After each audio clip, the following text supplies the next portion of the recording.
3일에 임진왜란이 발생했습니다. 임진왜란이 발생하기 한 2년 전에 조선 조정에서는 이 두 명의 통신사를 일본에 파견했습니다. 일본의 조짐이 심상치 않았기 때문입니다. 황윤길, 김성일이라는 두 사람이었습니다.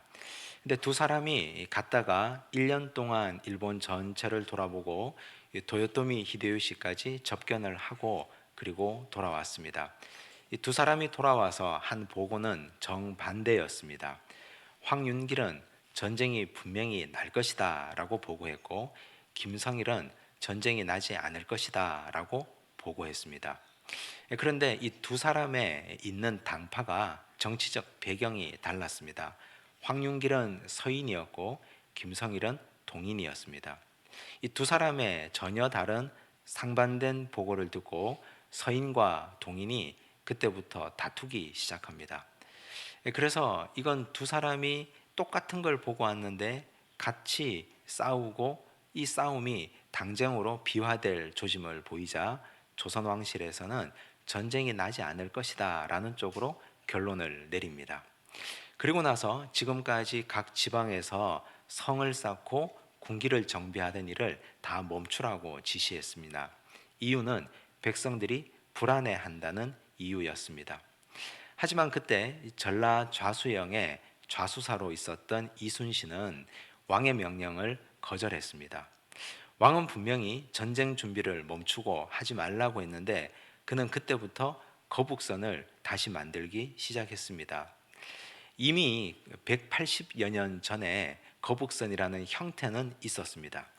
그러나 이순신이 그때부터 180여 년 전부터 있었던 거북선을 다시 개조하기 시작했습니다. 일본이 조총을 가지고 있었기 때문입니다. 철갑으로 지붕을 덮고 그리고 뾰족한 쇠못으로 등을 꽂았습니다. 그래서 일본의 수군이 올라타지 못하게 했고 총에도 견딜 수 있도록 거북선을 개조한 것입니다. 지금 와서 돌아보면, 시간이 지나서 돌아보면 만약 이순신 장군이 왕의 명령을 어기지 않았더라면 나라는 어떻게 되었을까? 그나마 일본이 한국에, 우리 조선에 수군을 두려워하지 않았더라면, 이순신마저 왕의 명령에 따르는 선택을 했더라면 이 나라 강토는 완전히 적들의 손아귀에 넘어갔지 않을까, 그런 무서운 생각이 들지 않습니까? 이순신은 왜 그런 생각과 왜 그런 선택을 했을까요? 그는 전라 좌수영 좌수사로 있으면서 전쟁이 분명히 날 거라고 확신했습니다. 적의 동태를 바로 눈앞에서 보았기 때문입니다. 그리고 백성들이 사이에 떠도는 소문도 그는 분명히 들었습니다. 그래서 그는 그 당시로서는 일반적이지 않은 선택을 했습니다. 왕의 명령을 거절하는 선택, 왕의 명령을 몰래 어기는 선택을 하기란 사실은 목을 내놓을 정도로 쉽지 않은 선택입니다. 그런데 그 선택 덕에 조선은 나라를 지킬 수 있었고 오늘 우리도 이만큼 살 수 있게 된 것입니다. 우리가 살아가는 삶에는 매일같이 이 선택이 이어집니다. 오늘 우리가 이렇게 살고 있는 것도 과거의 선택들이 하나하나 모여서 오늘의 삶을 만들어가는 것입니다. 때로는 작은 선택, 때로는 아주 큰 선택, 인생을 좌우할 만큼 무거운 선택에 이르기까지 이런 선택들이 하나하나 모이고 또 모여서 여기까지 오게 된 것입니다. 오늘 우리가 읽은 이 하나님의 말씀에도 두 사람의 선택이 나옵니다. 아브라함의 선택과 롯의 선택이 그것입니다. 이 두 분의 선택을 보면서 오늘 나는 어떤 선택 위에 서 있는지, 그러면 나는 하나님을 믿는 하나님의 백성으로 어떤 선택을 하며 살아가야 하나님께서 과연 기뻐하실지 함께 살펴보고자 합니다. 아브라함은 하나님의 부름을 받았습니다. 하나님의 부름을 받을 때 그에게는 자식이 없었습니다. 그래서 조카 롯을 데리고 함께 길을 떠납니다. 조카 롯도 아버지가 일찍 돌아가셨습니다. 그래서 삼촌인 아브라함을 아버지처럼 따랐습니다. 자식 없는 아브라함과 아버지 없는 롯은 그냥 남들이 볼 때는 부자지간 같았을 것입니다. 그래서 두 사람이 함께 길을 떠납니다. 아브라함의 가족과 롯이 길을 떠났습니다. 갈대아 우르를 떠나서 하란을 거쳐서 가나안 땅에 도착했습니다. 그런데 하나님이 주신 이 가나안 땅에 기근이 몰아닥칩니다. 그 당시는 믿음이 어렸던 아브라함은 하나님께 왜 이런 기근이 우리에게 오는 것입니까? 라고 묻지도 않았습니다. 하나님께 물어볼 생각도 하지 않고 그는 그냥 이집트로 내려가 버렸습니다. 이집트에서 자기 아내 사라를 누이라고 속였습니다. 그리고는 아주 심각한 위기에 처합니다. 이집트의 파라오에게 아내를 빼앗길 지경까지 갔기 때문입니다. 그런데 하나님이 개입하시고 하나님이 도우셔서 그는 아내를 빼앗기지 않았고 무사히 다시 가나안 땅으로 돌아올 수 있었습니다. 파라오가 떠나는 아브라함에게 많은 폐물을 안겨줍니다. 은과 금과 육축이었습니다. 목축업을 주업으로 삼고 있었던 아브라함과 롯에게는 육축이 소나 양이 굉장히 고마운 선물이었습니다. 앞으로 가나안 땅에서 살아갈 종잣돈이 되었기 때문입니다. 그 육축을 기반으로 목축업을 시작했습니다. 아브라함도 육축이 늘어났고 아브라함의 조카 롯도 가정을 이루고 그리고 부자가 되었습니다.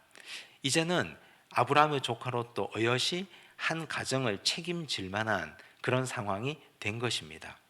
5절 말씀을 한번 보시겠습니다. 함께 읽겠습니다. 아브라함의 일행 롯도 양과 소와 장막이 있으므로.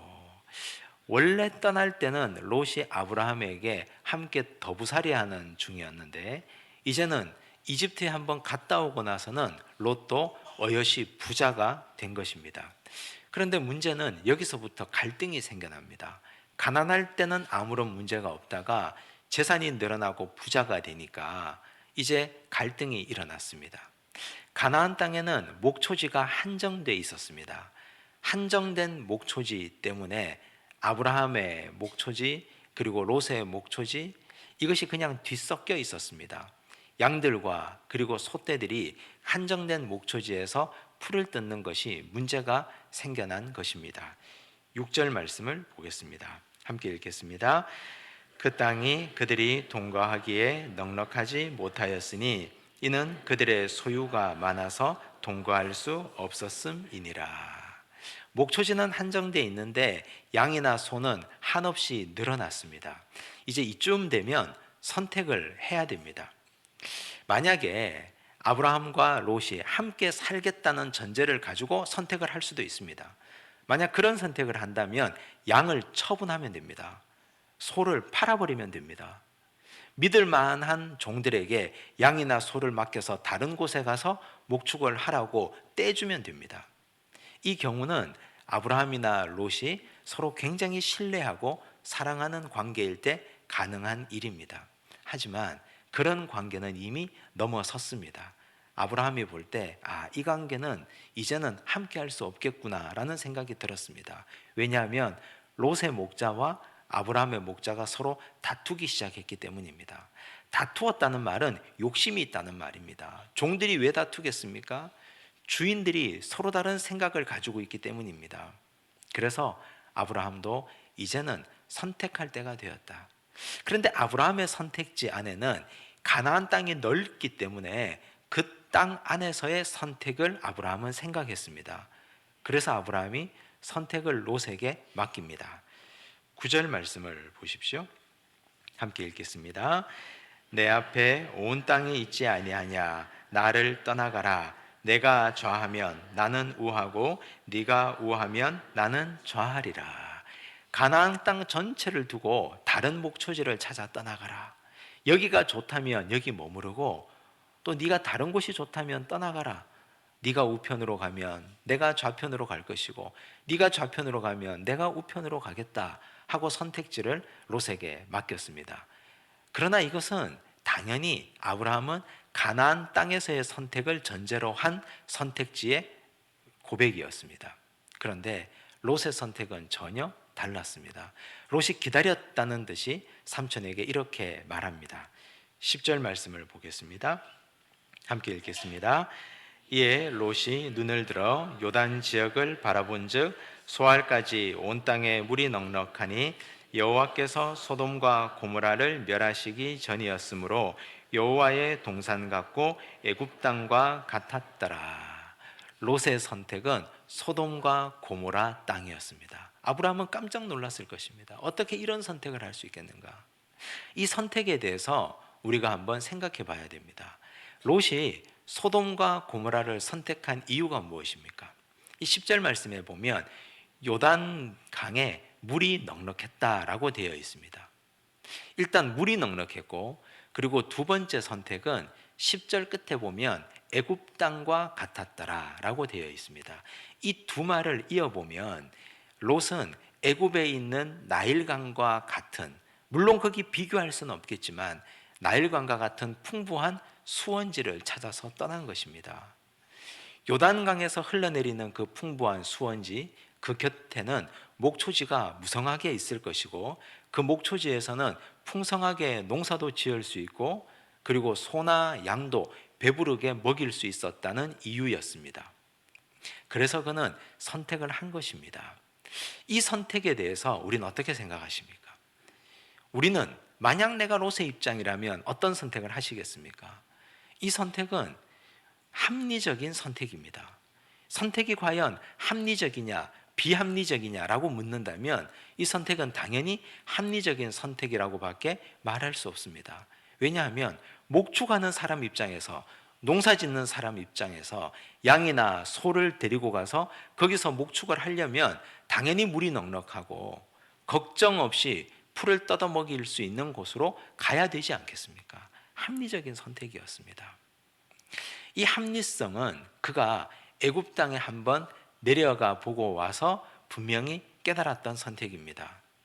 아브라함의 조카 롯은 삼촌과 함께 하나님이 보내신 땅 가나안 땅으로 왔습니다.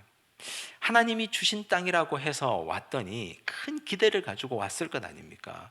그런데 그 땅에 오자마자 기근이 들었습니다. 이 땅에 와서 살펴보니 자기들이 살던 땅 하란이나 갈대아 우르와 별반 차이가 없었습니다. 하늘에서 비가 내려야 농사를 시작할 수 있었고, 하늘에서 비가 내려야 농사를 마칠 수 있었습니다. 비가 내리는 양이 한정적이었기 때문에 목초지도 한정되어 있었습니다. 그래서 양을 치기에도 소를 먹이기에도 굉장히 힘든 곳이었습니다. 하늘만 바라봐야 하는 입장이었습니다. 그런데 우여곡절 끝에 이집트에 내려갔더니 생전 보지 못한 대단한 강을 보았습니다. 나일강이었습니다. 나일강 유역에 보니까 사람들이 다 행복하게 잘 먹고 잘 살고 있었습니다. 농사 짓는 사람도 행복하고 부자로 살고 있었고, 육축을 하는 사람도 목초지에 걱정 없이 소나 양이나 염소들을 마음껏 먹이고 있었습니다. 그래서 그는 이집트에 내려갔다가 그만 나일강에 흠뻑 빠져버렸습니다. 그리고 나서 돌아와서 하는 선택, 이 선택이 애굽 땅과 같은 곳이 어디 없겠는가? 어디 나일강과 같은 곳이 없겠는가? 그 선택을 마음속에 깊이 가지고 있었던 것입니다. 그러다가 선택할 시기가 되니까 나일강에는 미치지 못하지만 요단강이 그나마 괜찮은 곳이었고, 그곳에서 풍성하게 농사 지을 수 있는 곳으로 그는 가버린 것이었습니다. 우리는 이것을 불합리한 선택, 비합리적인 선택이라고 비난할 수 없습니다. 왜냐하면 누구나 다 그렇게 살아갈 것이기 때문입니다. 그런데 여기서 우리가 한 가지 더 질문을 해야 됩니다. 그러면 과연 이것이 신앙적인 선택이냐? 과연 이것이 하나님 보실 때도 합리적인 선택이냐? 하나님 앞에서 옳은 선택이냐, 그렇지 않느냐 하는 문제를 질문해 봐야 됩니다. 그 질문에 대해서 창세기 기자는 여운을 남깁니다. 13절을 보시겠습니다. 함께 읽겠습니다. 소돔 사람은 여호와 앞에 악하며 큰 죄인이었더라. 여운을 남깁니다. 소돔과 고모라는 우리가 잘 아시다시피 악의 도시였습니다. 죄악의 도시였습니다. 워낙 풍성하니까, 물질이 넘쳐나니까, 먹고 사는 것 걱정 없으니까 그곳에는 사람들이 쾌락을 쫓아 살았고 향락을 따라서 살던 곳이었습니다. 소돔 사람은 여호와 앞에 큰 죄인이었고 악을 범한 사람이었다. 이건 롯이 몰랐을 리가 없습니다. 그 인근에 살고 있었기 때문에 롯도 당연히 알고 있었습니다. 그러나 롯의 선택은 그런 건 안중에 없었습니다. 그것이 어때서라는 생각이었습니다. 하나님 앞에는 그러나 이것이 문제가 됩니다. 신앙인으로서는 이런 선택이 분명히 문제가 됩니다. 우리는 하나님 앞에서 신앙인이라는 사실을 잊으시면 안 될 것입니다. 우리가 하는 모든 선택은 작은 선택부터 시작해서 일생을 좌우하는 큰 선택까지 나는 하나님 앞에 살아가는 믿음의 사람이라는 걸 잊어버리면 곤란합니다. 그렇게 되면 롯처럼 이런 선택을 하게 될 것이기 때문입니다. 아마 롯은 그렇게 생각했을 것입니다. 나만 잘하면 될 것이라는 생각입니다. 소돔 사람은 여호와 앞에 악하고 큰 죄인이었더라. 이것이 내가 가는 길에 무슨 방해가 되고 무슨 문제가 될 것인가. 그런데 롯의 그 결말을 한번 보십시오. 롯이 소돔 성으로 이주했습니다. 두 딸의 믿음이 어떻게 되었습니까? 롯의 두 딸의 믿음이 소돔 사람처럼 악해져 버렸습니다. 롯의 두 딸은 믿음의 결혼을 하지 못했습니다. 롯의 두 딸은 나중에 소돔과 고모라가 망할 때 빠져나와서 망한 것에 힘들어하고 아버지를 통해서 자식을 낳는 일에만, 육체적인 욕망에만 매여 있었던 딸들이 되고 말았습니다. 롯의 처는 어떻게 되었습니까? 남겨두고 나오는 물질이 아까워서 소돔성을 보다가, 불타버리는 소돔성을 돌아보다가 그만 소금 기둥이 되고 말았습니다. 롯은 어떻게 되었습니까? 가정의 믿음을 지키지 못하고 가정의 신앙을 책임지지 못하는 불행한 가장이 되고 말았습니다. 믿음의 가장이라고 하기에는 너무나 초라한 믿음의 마지막 결말을 맞이하게 된 것입니다.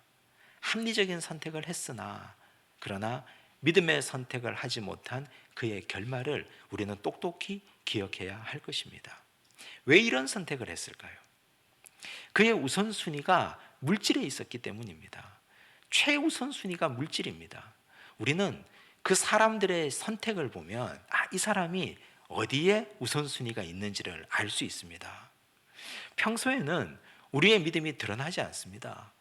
평소에는 내 믿음이 어떤지 사람들이 어떻게 알 것입니까? 그런데 그 사람이 하는 선택을 보면 이분의 우선순위가 어디에 있는지, 그 우선순위는 곧 그의 믿음을 증거하고 있다는 것입니다.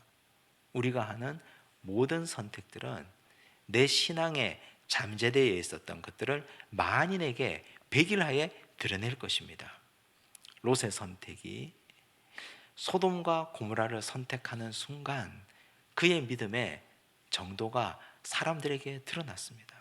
하나님에게도 드러나 버렸습니다. 그는 자신의 선택으로 자신의 신앙을 나는 이 정도밖에 되지 못합니다 라고 고백한 것입니다. 오늘 우리는 어떤 선택을 하고 계십니까? 아브라함의 선택을 한번 보시기 바랍니다. 12절입니다. 함께 읽겠습니다. 아브라함은 가나안 땅에 거주하였고 롯은 그 지역의 도시들에 머무르며 그 장막을 옮겨 소돔까지 이르렀더라. 아브라함은 가나안 땅에 거주하게 되었습니다. 아마 아브라함을 아는 많은 사람들이 이렇게 말했을 겁니다. 당신은 바보라고. 일단 조카 롯을 자식처럼 거두었지 않습니까? 그에게 자신이 가졌던 재산을 떼주었습니다. 그 재산이 종잣돈이 되어서 부를 이루었습니다. 아브라함의 조카 롯은 농사를 잘할 수 있는 곳, 목축을 편하게 할 수 있는 곳으로 옮겼습니다. 그러나 그는 하늘만 바라봐야 되는 가나안 땅에 그냥 머물렀습니다. 이 사람의 선택을 사람들은 바보라고 했을 것입니다. 하지만 과연 바보인가? 진실로 바보인가? 바보가 아닙니다. 아브라함의 믿음의 후에 이삭, 야곱, 요셉, 그리고 12지파가 났고, 그리고 아브라함은 지금도 믿음의 조상으로 우리의 가슴 속에 깊이 새겨져 있습니다. 아브라함의 자손 중에 다윗, 예수 그리스도의 세계가 그를 통해서 났지 않습니까? 어떻게 그를 바보라고 할 수 있습니까? 눈에 보이는 것을 쫓아간 선택이 아니라 보이지 않는 하나님의 말씀을 따라간 아브라함의 선택은 그를 위대하게 만들었습니다. 오늘 우리가 하는 선택은 과거의 기억과 현재 상황과 미래의 기대가 함께 어우러져 만들어진 선택입니다. 롯의 선택을 보시면 롯은 과거에 경험이 있었습니다. 어떤 경험입니까? 이집트에 내려간 경험입니다. 삼촌과 함께 이집트에 내려갔습니다. 이집트에 내려가서 나일강을 보았습니다.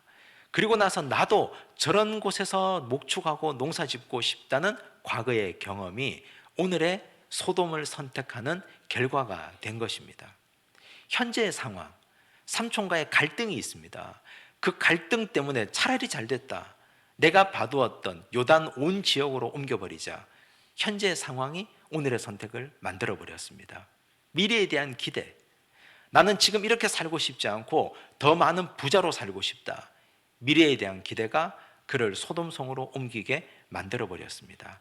과거와 현재와 미래가 그의 선택을 만든 것입니다. 그런데 아브라함은 똑같은 것을 경험했습니다. 롯과 똑같이 과거와 현재를 경험했지 않습니까?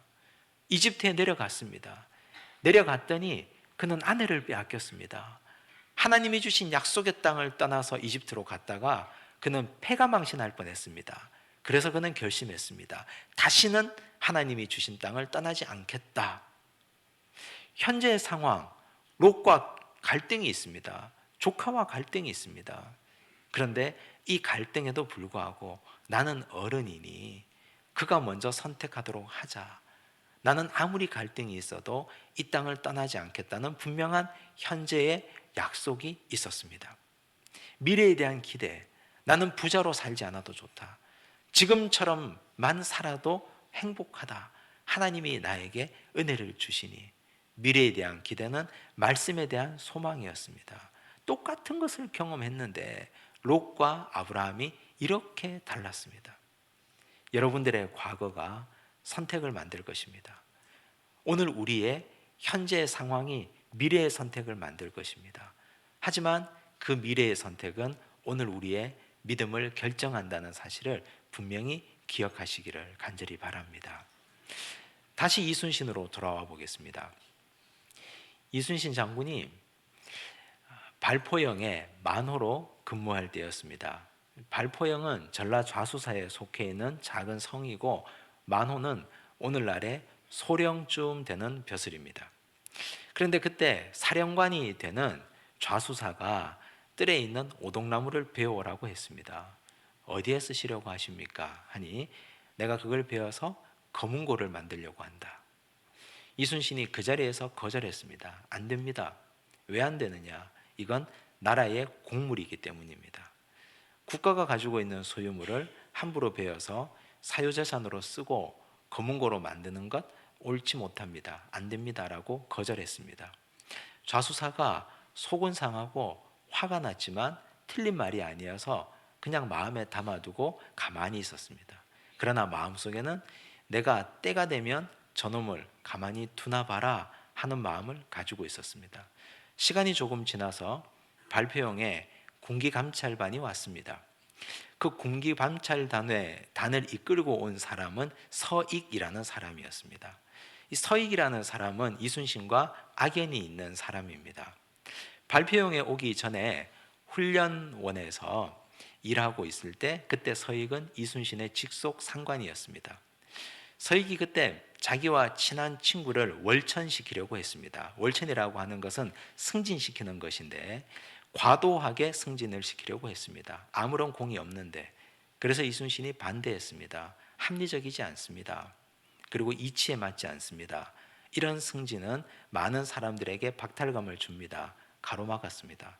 서익도 속은 상하지만 틀린 말이 아니었기 때문에 마음에 담아두기만 하고 한번 걸리기만 해봐라 하는 마음을 가지고 있었습니다. 전라좌수사와 서익의 이해관계가 맞아떨어져서 군기감찰반으로 발포용에 왔습니다. 장비를 다 꺼내놓으라고 했습니다. 이순신이 관할하는 장비였습니다. 사사건건 트집을 잡습니다. 트집을 잡아서 결국 이순신을 파직시켰습니다. 첫 번째 파직이었습니다. 이순신의 세 가지 선택을 우리가 함께 보았습니다.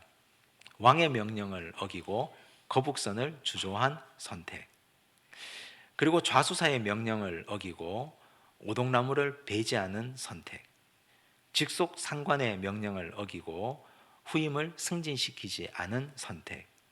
편하게 살려고 하면 누구든지 다 이해하면 됩니다. 이게 나하고 무슨 상관이 있습니까? 왕이 전쟁 준비하지 말라고 하는데, 사령관이 오동나무 그거 하나 베라고 하는데, 내 직속 상관이 한 사람 승진시키겠다고 하는데 그게 나하고 무슨 상관이라는 말입니까? 그런데 이순신은 사사건건 반대했습니다. 왜 그랬습니까? 그는 나라의 녹을 먹고 살아가는 공무원이었기 때문입니다. 이것이 자신이 나라를 사랑하는 방식이었습니다. 그래서 그는 나라 사랑을 말로만 하지 않았습니다. 행동으로 나라 사랑을 옮겼습니다. 그 나라 사랑 덕분에 오늘 우리는 성웅 이순신, 불멸의 이순신이라고 부르고 있고 이 나라가 여기까지 오게 된 것입니다. 신앙인은 입으로 신앙 고백을 하지 않습니다. 우리는 행동으로 신앙 고백을 하는 사람들입니다. 입으로만 신앙 고백하는 사람들은 상황이 되면 반드시 변절자가 됩니다. 반드시 배교자가 됩니다. 행동으로 신앙을 고백하시기 바랍니다. 우리의 신앙은 선택에 있습니다. 우리의 신앙 고백은 어떤 걸 선택하느냐에 따라서 하나님께서 우리의 선택을 보시고 저 사람은 정말 하나님을 믿는 신앙인이구나. 너의 선택을 보니 네가 정말 하나님 앞에 서 있는지 알겠다. 하나님은 그렇게 우리의 믿음을 인정해 주실 것입니다. 아브라함이 믿음의 조상이 된 것은 그의 이 한 가지의 선택 때문이었습니다. 롯이 망해버린 것도 그가 합리성만 쫓아간 선택 때문이었습니다. 어떤 선택을 하시겠습니까? 우리의 선택이 신앙 고백임을 분명히 깨닫고 믿음의 선택들을 해가며 사시는 주의 백성들 되시기를 간절히 바랍니다. 기도하겠습니다. 하나님 아버지 감사합니다. 믿음의 선택을 하기를 원합니다. 우리 앞에 많은 선택의 순간들이 있습니다. 수많은 선택지가 있습니다. 그럼에도 불구하고 우리는 믿음의 선택을 하지 못하고 돈이 되는 것만조차, 합리적인 것만조차, 많은 사람들이 하는 선택을 조차 살아왔습니다. 이제부터는 하나님께서 원하시는 믿음의 선택을 하며 살아가도록, 아브라함과 같은 그 길을 걸어가도록 축복하여 주시옵소서. 모든 말씀 예수님 이름으로 기도드리옵나이다. 아멘.